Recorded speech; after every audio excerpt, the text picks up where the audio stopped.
അടുത്തിടെ ബോച്ചെ പറഞ്ഞ കാര്യം തെറ്റാണെന്നും അതിന്റെ കൂടെ ഹണി റോസ് കൂടെ വിമർശിക്കപ്പെടണം എന്നും രാഹുൽ ഈശ്വർ പറഞ്ഞിരുന്നു. തനിക്ക് നീതി കിട്ടാൻ വേണ്ടി നിയമയുദ്ധത്തിന് ഇറങ്ങി തിരിച്ച ഒരു സ്ത്രീയെ സമൂഹത്തിന് മുന്നിൽ ചോദ്യചിഹ്നമാക്കി മാറ്റിയതിൽ എപ്പോഴെങ്കിലും താങ്കൾക്ക് റിഗ്രറ്റ് തോന്നിയിട്ടുണ്ടോ? രണ്ട് കാര്യങ്ങൾ. 100% നമ്മുടെ ഹണി റോസ് ദ്വയാർത്ഥ പ്രയോഗങ്ങൾ ഇല്ലാതാക്കാനുള്ള, അത് ശരിയല്ല എന്ന് പറയാനുള്ള നിലപാടിന് പൂർണ്ണമായും പിന്തുണ, യോജിപ്പ്. അത് എന്തുകൊണ്ടാണെന്നും കൂടെ പറയാം. ചുമ്മാ ഭംഗിക്ക് വേണ്ടി പറയുന്നതല്ലെന്ന് മനസ്സിലാകാനാ. ഏതെങ്കിലും മോശം വാക്ക്, ഞാൻ ആ വാക്ക് പറയുന്നില്ല, ആ വാക്ക് വെച്ച് ഹണി റോസിനെയോ മറ്റോ അഭിസംബോധന ചെയ്യുന്നത് പോപ്പുലർ ആകുകയാണെങ്കിൽ നമ്മുടെ കോളേജിലെ പിള്ളേർ എന്താ ചെയ്യുക?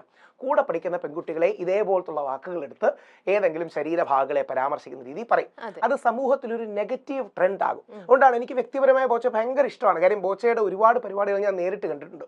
100 കണക്കിന് ആൾക്കാർക്ക് പുള്ളി വീട് വെച്ച് കൊടുത്തു, 1000 ആൾക്കാർക്ക് ജോലി കൊടുത്തു, ലക്ഷക്കണക്കിന് ആൾക്കാരെ നമ്മുടെ രക്തദാനത്തിലേക്ക് കൊണ്ടുവന്നു. പക്ഷേ ഇതൊന്നുമല്ല ബോച്ച അവിടെ പറഞ്ഞത് ശരിയല്ല, അത് തെറ്റാണ്. ബോച്ച ഹണി റോസിനോട് മാപ്പ് പറയണമെന്ന് ആദ്യം TV പറഞ്ഞ ഒരു പക്ഷേ ഞാനാണ്. പക്ഷേ അതിന്റെ പേരിൽ പുള്ളി 3 വർഷം ജയിലിലിടുന്നത് ഡിസ്പ്രപ്പോർഷനേറ്റ് ആണ്. പറഞ്ഞത് തെറ്റാണ്. അവസാനം ആ സമീപനമാണ് കോടതി സ്വീകരിച്ചത്. ഇങ്ങനെ പറഞ്ഞ തെറ്റല്ലേ, ഇങ്ങനെയാണോ പറയേണ്ടതെന്ന് ചോദിച്ചു. അദ്ദേഹം രാമപിള്ള സാർ വഴി മാപ്പ് പറഞ്ഞു, അങ്ങനെയല്ല, തെറ്റിപ്പോയതാണ്, ഇനി ശ്രദ്ധിക്കാം.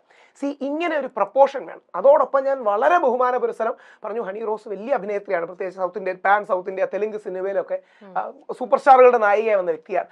അവർ ഇനോഗ്രേഷൻ ഒക്കെ പോകുമ്പോൾ കുറച്ചുകൂടി ഒരു എന്താ പറയുക, റെസ്പെക്ട്ഫുൾ ഡ്രസ്സ് വേണമെന്ന്. ഞാൻ ഈ ഹണി റോസിനെ മാത്രം പറയുന്നതിൽ ഒരു ഉദാഹരണമായിട്ട് നമ്മുടെ അമല പോൾ, ഇവിടുത്തെ സെന്റ് ആൽബർട്ട്സ്, ഇപ്പോൾ ഒരു കോൺട്രവേഴ്സി ഒരു പക്ഷേ രമേശ് ശ്രദ്ധിച്ചു കാണും.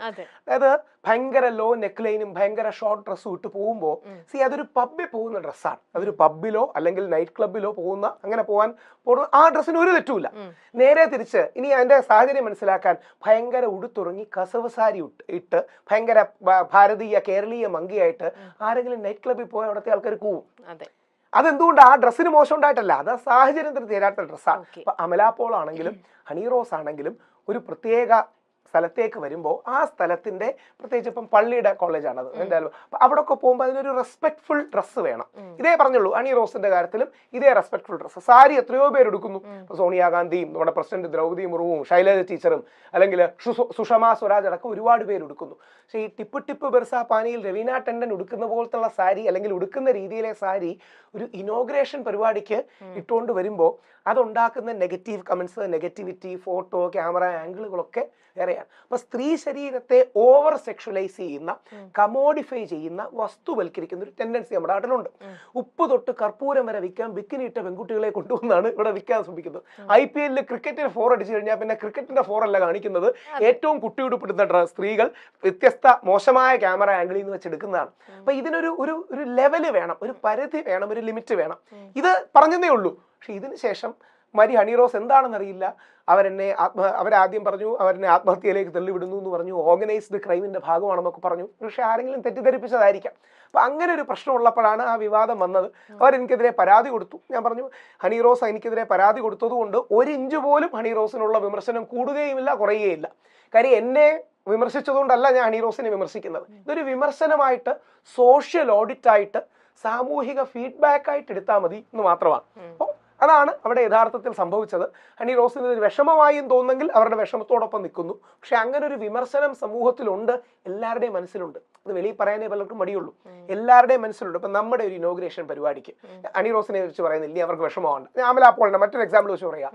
നമ്മുടെ ഒരു പരിപാടിക്ക് ഇനോഗ്രേഷൻ, മൈൽ സ്റ്റോൺ മേക്കേഴ്സിന്റെ പരിപാടിക്ക് ഏതെങ്കിലും വരുമ്പോൾ അമല പോൾ അന്ന് ഇതുപോലത്തെ ഒരു ഡ്രസ്സ് ഇട്ട് ഇനോഗ്രേഷനോ മറ്റു പരിപാടിക്കോ വന്നാൽ ഇവിടുത്തെ ആൾക്കാർ അൺകംഫർട്ടബിൾ ആകുന്നത് നമ്മുടെ കണ്ണിന്റെ കുഴപ്പം കൊണ്ടല്ല, അത് ആ സന്ദർഭത്തിനും സാഹചര്യത്തിനും യോജിക്കാത്തതാണ് എന്നുള്ളത് കൊണ്ടാണ്. അപ്പൊ ഈ ഒരു തിരിച്ചറിവ് നമ്മുടെ എല്ലാവർക്കും വേണമെന്നുള്ളത് മാത്രമാണ് വളരെ ഹംബിളായ സബ്മിഷൻ. ഇങ്ങനെ നമ്മുടെ സമൂഹത്തിൽ ഒരുപാട് പേരെ നമ്മൾ കാണുന്നുണ്ട്. ഇപ്പൊ നമ്മളൊരു സെലിബ്രിറ്റീസ് ആയതുകൊണ്ട് ഇവരുടെ പേര് എടുത്തറിയുന്നു, അല്ലെങ്കിൽ ഇതുപോലെ ചർച്ച ചെയ്യപ്പെടുന്നു. ഇതേപോലെ സിറ്റുവേഷന് ആപ്റ്റ് ആയിട്ടല്ലാത്ത വേഷം കെട്ടി വരുന്ന വേറെ കുറെ ആൾക്കാരുണ്ട്. അപ്പൊ അങ്ങനെ എന്തെങ്കിലും രാഹുൽ ഇതിനു മുന്നേ പ്രതികരിച്ചിട്ടുണ്ടോ? ഒരുപാട് പേര്, അത് പുരുഷനാണെങ്കിലും സ്ത്രീ ആണെങ്കിലും പ്രതികരിച്ചിട്ടുണ്ട്. അതായത് ഇപ്പൊ ഉദാഹരണം പറയാം, ഇപ്പൊ അമലാപോളിന്റെ വിഷയത്തിലൊക്കെ ഞാൻ വിമർശനമൊക്കെ പറഞ്ഞത് ഇത്രയും വലിയ കോൺട്രവേഴ്സി ആയില്ല. ഇതിന്റെ പ്രശ്നമേ ഇപ്പം ഒരാൾ പറയുകയാണ്, ഈ ജൈനന്മാരെന്നൊരു വിഭാഗമുണ്ടല്ലോ, ബുദ്ധന്മാരും ജൈനന്മാരിൽ ദിഗംബരന്മാരെന്ന് പറഞ്ഞൊരു സന്യാസിയുണ്ട്. ദിഗംബരം എന്ന് പറഞ്ഞാൽ ദിക്കുകളാണ് അവരുടെ വസ്ത്രം എന്ന് പറയുന്നതാണ്. കുംഭമേളയിൽ ചില സന്യാസിമാര് പകുതി വസ്ത്രമോ വസ്ത്രമില്ലാതെയൊക്കെ പോകാറുണ്ട്. നാളെ ഞാൻ ഭയങ്കര വിശ്വാസിയാണ്, കുംഭമേള ഒരു സന്യാസിയിലെ ഈ കോളേജിലെ ഇനോഗ്രേഷൻ കൊണ്ടുവരുമെന്ന് പറഞ്ഞാൽ എന്നിട്ട് ഞാൻ പറയുകയാണ്, നിങ്ങളൊക്കെ എന്താണിത്, കുംഭമേളയിലെ സന്യാസിയാണ്, നിങ്ങൾ ഇങ്ങോട്ട് നോക്കണ്ട, നിങ്ങൾ പെൺകുട്ടികളുടെ കണ്ണിന് തിമിരമാണ്, കുംഭമേളയിലെ സന്യാസിയായി കാണാൻ പഠിക്കൂ എന്നൊക്കെ പറഞ്ഞ ഒരു തെള്ളിന് വേണ്ടി പറയാം, ഒരു ഗുമ്മിന് വേണ്ടി വേണമെങ്കിൽ അങ്ങനെ പറയാം, അത് നിങ്ങളുടെ കണ്ണിന്റെ കുഴപ്പമാണ്. പക്ഷെ അങ്ങനെ അല്ലല്ലോ. ചില മാന്യതകളും മര്യാദകളും ഒക്കെ എല്ലാ സമൂഹത്തിലും ഉണ്ട്. എന്നാ പെൺകുട്ടികളെല്ലാം ചാക്കിട്ട് നടക്കണമെന്നൊന്നും അല്ല. ഒരു ബാലൻസ് ഉണ്ട്. ഈ എക്സ്ട്രീംസിലേക്ക് പോകരുത്. നമ്മൾ ഒരു എക്സ്ട്രീം എന്ന് പറഞ്ഞാൽ എന്താ, കണ്ണുപോലും കാണാത്ത രീതിയിൽ അടച്ചിട്ട് പോകണം. അത് ഇംപ്രാക്ടിക്കലാണ്. പെൺകുട്ടികൾക്കും സ്വാതന്ത്ര്യവും ജീവിതവും ജോലിയും കരിയറും ഉണ്ട്. മറുഭാഗത്ത് മറ്റേ ലാസ് വെഗാസിലെ കസീനോയിലെ പെൺകുട്ടികൾ നിൽക്കുന്നത് പോലെ സമൂഹത്തിൽ നിൽക്കൂ എന്ന് പറഞ്ഞാൽ that becomes a problem. അത് സ്ത്രീകൾക്കും ദോഷമായി ബാധിക്കും. അപ്പൊ ഈ ഒരു പ്രോബ്ലത്തിനെ നമുക്ക് എങ്ങനെ ടാക്കിൾ ചെയ്യാന്നപ്പോ രാഹുൽ പറയണത്? 2 കാര്യങ്ങളാണ്. ഈ ക്വസ്റ്റ്യൻ ഒരുപാട് പേര് ചോദിക്കാറുണ്ട്, എനിക്ക് റിഗ്രറ്റ് ഉണ്ടോ. 100% ഹണി റോസിനെ വിമർശിച്ചതിന് 0.01% പോലും എനിക്ക് റിഗ്രറ്റ് ഇല്ല. ഇനിയും വിമർശനം തുടരും, ഇനിയും സോഷ്യൽ ഓഡിറ്റ് തുടരും. പക്ഷെ ബഹുമാനമുള്ള ഭാഷയിൽ, റെസ്പെക്ട്ഫുൾ ലാംഗ്വേജിൽ, ഏറ്റവും നല്ല രീതിയിൽ. ഇതിന്റെ മറുവശമാണ് ഹണി റോസിനെ ഏറ്റവും മോശമായ രീതിയിൽ അബ്യൂസ് ചെയ്യുന്ന ആൾക്കാരുണ്ട്.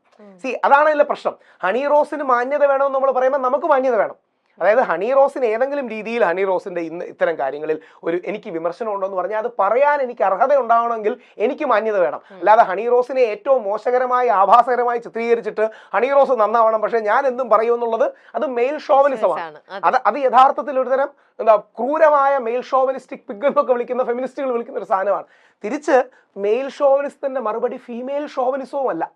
ഇവിടെയാണ് നമ്മുടെ രാജ്യത്തിന്റെ പ്രശ്നം. നമ്മുടെ രാജ്യത്തിന്റെ കൃത്യം പ്രശ്നം എന്ന് പറഞ്ഞാൽ ഒന്നെങ്കിൽ കളരിയുടെ പുറത്ത് അല്ലെങ്കിൽ ആശാന്റെ നെഞ്ചത്ത്. ഇതിന് രണ്ടിനും ഇടയ്ക്കുള്ള ഒരു നിലപാടെടുക്കുന്നവരില്ല. ഒന്നെങ്കിൽ നമ്മുടെ ബോച്ചയുടെ നെഞ്ചത്ത് അല്ലെങ്കിൽ ഹണി റോസിന്റെ പുറത്ത് എന്ന് പറയുന്നതാണ് നമ്മുടെ നാട്ടിലെ സ്റ്റാൻഡ്. അതായത് എന്നോട് ചില ആൾക്കാർ വിളിച്ചു പറഞ്ഞു, സത്യസന്ധത തുറന്നു പറയാമല്ലോ, ഷഫാഖ് നാസ് എന്നൊരു പെൺകുട്ടിയുണ്ട്. അവരാണ് ഈ മഹാഭാരതം സീരിയലിൽ കുന്തിയായിട്ട് ഒറിജിനലി അഭിനയിച്ചത്. സ്റ്റാർ പ്ലസിലാണ് വന്നത്. ബോച്ചെ ഷഫാഖ് നാസിനെ കുറിച്ച് പറഞ്ഞതാണെന്ന് നമുക്ക് പറഞ്ഞ് ന്യായീകരിച്ചുകൂടെ? കാര്യം അങ്ങനെയാണ് പുള്ളി പറഞ്ഞു വന്നത്. ഈ കുന്തിയെ കണ്ടപ്പോൾ എനിക്ക് ഓർമ്മ വന്നു. ഞാൻ പറഞ്ഞു, ആരെ പറ്റിക്കാനാണ് ഇത് പറയുന്നത്? എല്ലാവർക്കും അറിയാം പുള്ളി ഉദ്ദേശം എന്താണ്. പുള്ളി അവിടെ കൂടി നിൽക്കുന്നവരെ ഒന്ന് കൈയിടിപ്പിക്കാനും രസിപ്പിക്കാനും ചിരിപ്പിക്കാനും വേണ്ടി പറഞ്ഞാൽ ശരിയായില്ല. പക്ഷെ ഇതാണ് ഉദ്ദേശം. എനിക്ക് വേണമെങ്കിൽ ന്യായീകരണ തൊഴിലാളിയായി ന്യായീകരണ ക്യാപ്സ്യൂളുമായി, അയ്യോ അങ്ങനെ ആരെങ്കിലും ചിന്തിച്ചോ? ഷഫാഖ് നാസിനെ കണ്ടപ്പം സുന്ദരിയായ ഷഫാഖ് നാസിനെയും സുന്ദരിയായ ഹണി റോസിനെയും ബോച്ചെ ചിന്തിച്ചാണെന്ന് പറയാം. ബോച്ചയ്ക്കും അറിയാം അത് കള്ളമാണെന്ന്, എനിക്കും അറിയാം കള്ളമാണെന്ന്, കേട്ടോണ്ടിരിക്കുന്നവർക്കും അറിയാം കള്ളമാണെന്ന്. അപ്പൊ അങ്ങനെയല്ല, സത്യസന്ധമായി അതൊരു തെറ്റുപറ്റി, അതിനെ അംഗീകരിക്കുന്നു. ബോച്ചയുടെ നല്ല സമീപനം അതാണ്. അതെ, അത് തെറ്റുപറ്റി അംഗീകരിക്കുന്നു. ഇതിന്റെ ഈ എക്സ്ട്രീമിലേക്കാണ് പോകുന്നത്. നേരെ തിരിച്ച് നമ്മുടെ തന്നെ കുറെ സുഹൃത്തുക്കൾ നമുക്ക് ബോച്ചയ്ക്ക് മറ്റേ മാലയിടാം, മറ്റേ പടക്കം പൊട്ടിക്കാം, മറ്റേ മാല സ്വീകരിക്കാം. ഞാൻ അവരോട് പറഞ്ഞു, ഈ ബോച്ചെ സ്വാതന്ത്ര്യ സമരത്തിനൊന്നും പോയിട്ട് വന്നല്ലോ, അതായത് സ്വാതന്ത്ര്യ സമരത്തിന് മഹാത്മാഗാന്ധിയോടൊപ്പം പോയിട്ട് വന്നൊന്നുമല്ലോ. അദ്ദേഹത്തിന് ഒരു തെറ്റുപറ്റി. പക്ഷെ അദ്ദേഹം 25 വർഷമായിട്ട് ചെയ്ത നല്ല കാര്യങ്ങളെ എല്ലാം ആ ഒരു നാക്കുപിഴ കൊണ്ടങ്ങ് മറക്കണം എന്ന് പറയുന്നത് ശരിയല്ല. പുള്ളിയുടെ ആ ഓട്ടത്തില് ഏകദേശം 14 ലക്ഷം ആൾക്കാരാണ് രക്തദാനത്തിലേക്ക് വന്നത്. ഒരു പക്ഷേ ലോകത്തെ 193 രാജ്യങ്ങളിൽ ഏറ്റവും കൂടുതൽ രക്തദാനത്തിന് ആൾക്കാരെ പ്രേരിപ്പിച്ച ഒരാൾ നമ്മുടെ നാട്ടിലുള്ള ബോബി ചെമ്മണ്ണൂർ എന്ന ബോച്ചയാണ്. 1000കണക്കിന് ആൾക്കാർ പുള്ളി ജോലി കൊടുത്തു, 100കണക്കിന് ആൾക്കാർ വീട് വെച്ചു കൊടുത്തു. ഇത് കൊണ്ട് പുള്ളിയുടെ തെറ്റിനെ ന്യായീകരിക്കണ്ട. അതേപോലെ പുള്ളിയുടെ തെറ്റുകൊണ്ട് ഈ ചെയ്ത നല്ല കാര്യങ്ങളെല്ലാം നമ്മൾ മറച്ചും പിടിക്കണ്ട. പക്ഷെ അദ്ദേഹം ചെയ്ത ആ നല്ല കാര്യങ്ങൾക്ക് പിന്നിൽ വേറെ കുറെ കള്ളത്തരങ്ങൾ ഉണ്ടെന്നും വ്യാഖ്യാനിക്കുന്നുണ്ട്. പ്രശ്നം ഈ അവസരത്തിൽ കറക്റ്റ് പോയിന്റ് ആണ്. കാര്യം എന്താ അറിയോ, ഈ അവസരത്തിൽ പുള്ളി മുമ്പ് ചെയ്ത നല്ല കാര്യങ്ങൾ മുഴുവൻ തെറ്റാന്ന് ആൾക്കാർ പറഞ്ഞു വരുത്തി തുടങ്ങി. അതെന്ത് ന്യായമാണ്? ഇതിന്റെ ഒരു വരി കൂടെ പറഞ്ഞു. ഇതിന്റെ മറുവശം എന്താ അറിയോ, ഹണി റോസ് ഇന്നേ വരെ ചെയ്ത നല്ല കാര്യങ്ങളും നല്ല അഭിനയങ്ങളും എല്ലാം മോശമാണെന്നും, അല്ലെങ്കിൽ ഹണി റോസിന്റെ സിനിമ നിർത്തലാക്കണം. ഹണി റോസിന് മറ്റേ റേച്ചൽ എന്നൊരു സിനിമ വരാനിരുന്നു. ജനുവരി 10-നായിരുന്നു എന്റെ റിലീസ്. എന്തോ കാര്യം കൊണ്ട്, ടെക്നിക്കൽ കാര്യം കൊണ്ട് മാറ്റി വെച്ചു. ഒരാൾ എന്നെ വിളിച്ചു പറഞ്ഞു, ഭയങ്കര വിജയമായി പോയി നിങ്ങൾക്ക്. ഞാൻ പറഞ്ഞു, എന്ത് പറ്റി? ഹണി റോസിന്റെ റേച്ചൽ സിനിമ മാറ്റി വെച്ചു. ഞാൻ പറഞ്ഞു, എനിക്ക് എന്ത് വിജയം? ഹണി റോസിന്റെ റേച്ചൽ സിനിമ ഇറങ്ങി അതും രണ്ടാമത്തെ ദിവസം പോയി കാണും. വ്യക്തിവിരോധമല്ല. യേശു ക്രിസ്തു കൃത്യമായി ബൈബിളിൽ പറയുന്ന ഒരു നിലപാടുണ്ട്. അതാണ് ഗാന്ധിജിയുടെ ഒക്കെ ലൈഫിൽ. ഹെയ്റ്റ് ദ സിൻ അല്ലെങ്കിൽ oppose the position, not the person. വ്യക്തിവിരോധമല്ല. ഞാൻ ഇന്നേ വരെ ലൈഫിൽ ഹണി റോസിനെ കണ്ടിട്ടില്ല, പരിചയപ്പെട്ടിട്ടില്ല, ഒരു പക്ഷേ ഇനിയും ചെയ്യത്തുമില്ല. ഹണി റോസ് എന്ന വ്യക്തിയോട് എനിക്കൊരു വിരോധം ഉണ്ടാകേണ്ട ആവശ്യമില്ല. ഹണി റോസ് എടുക്കുന്ന ഒരു സമീപനം എനിക്കൊരു വിരുദ്ധ അഭിപ്രായമുണ്ട്. നേരെ തിരിച്ച് ഹണി റോസിനെ കുറിച്ച് നല്ല കാര്യങ്ങളാണ് കേട്ടിരിക്കുന്നത്. നമ്മുടെ നാഷ് ഉണ്ടല്ലോ, നാഷ് ഖാൻ. നമ്മൾ കിരൺ ടിവിയിൽ ഞാനും നാഷും ഒക്കെ ഒരുമിച്ചായിരുന്നു. നാഷ് ആണ് ബോയ് ഫ്രണ്ട് സിനിമയിലെ വില്ലൻ. അപ്പോൾ നാഷ് അന്ന് തൊട്ടേ കേട്ടിട്ടുള്ളത് ഹണി റോസിനെ കുറിച്ചുള്ള നല്ല കാര്യങ്ങളാണ്. നാഷ് ഹണി റോസിന്റെ മാതാപിതാക്കളെയൊക്കെ അറിയാം, നല്ല കാര്യങ്ങളാണ് കേട്ടിട്ടുള്ളത്. പക്ഷേ ഒരു റെസ്പെക്ട്ഫുൾ വിമർശനം ഹണി റോസിനെ പറയാൻ പാടില്ല എന്ന് ഇവിടുത്തെ മാധ്യമങ്ങൾ പറയുന്നത് അവരൊരു എന്താ പറയണേ, ഹണി റോസിനോട് പെറ്റമ്മ നയവും രാഹുൽ ഈശ്വറിനോട് ചിറ്റമ്മ നയവും കാട്ടുന്നത് പോലെയാണ്.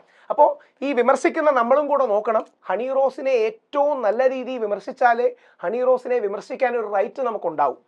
അതായത് ഹണി റോസിനെ വ്യക്തിപരമായി അധിക്ഷേപിക്കുകയോ മോശം വാക്ക് ഉപയോഗിക്കുകയോ ഏതെങ്കിലും ശരീരഭാഗങ്ങളെ പരാമർശിക്കുകയോ ചെയ്യുമ്പോൾ നമുക്ക് പിന്നെ റൈറ്റ് ഇല്ല. We don't have the moral rights.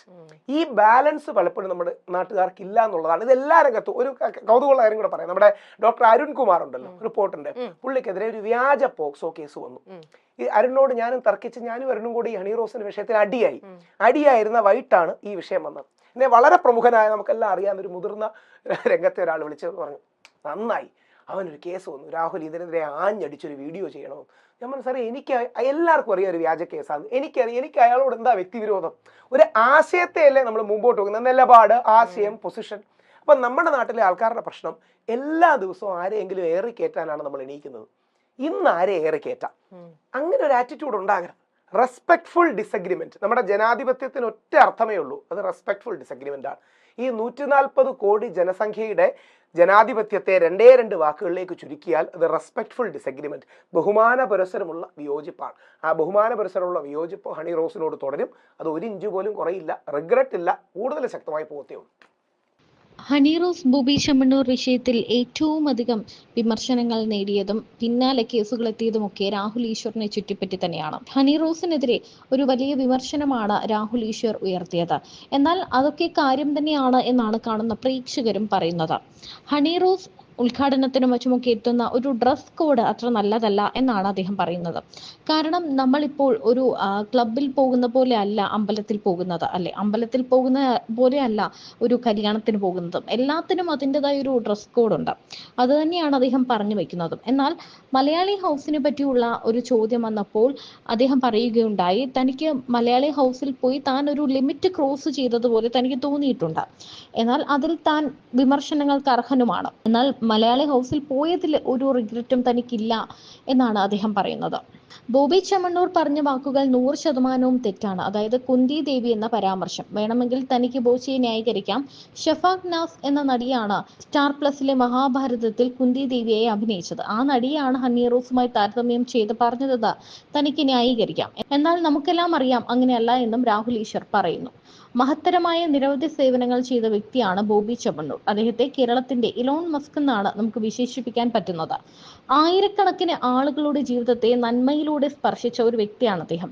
School, ആരോഗ്യം, അങ്ങനെ എല്ലാ രംഗത്തും നിറഞ്ഞു നിന്നു. അദ്ദേഹത്തിന് വലിയ ഫാൻസ് അസോസിയേഷനും ഉണ്ട്. ബോച്ചയുടെ നന്മകളെ കൊണ്ട് അദ്ദേഹം ചെയ്ത ഒരു തെറ്റിനെയും നാം ന്യായീകരിക്കരുത്. അതുപോലെ ഒരു നാക്കുപിട കാരണം അദ്ദേഹത്തിന്റെ 30 വർഷത്തെ സേവനങ്ങളെയും നാം മറക്കരുത്. ഈ വിഷയത്തിന് ശേഷം ബോച്ചയുടെ ആരാധകരുടെ എണ്ണത്തിൽ വലിയ വർധനവുണ്ടായി എന്നും രാഹുൽ ഈശ്വർ പറയുന്നുണ്ട്.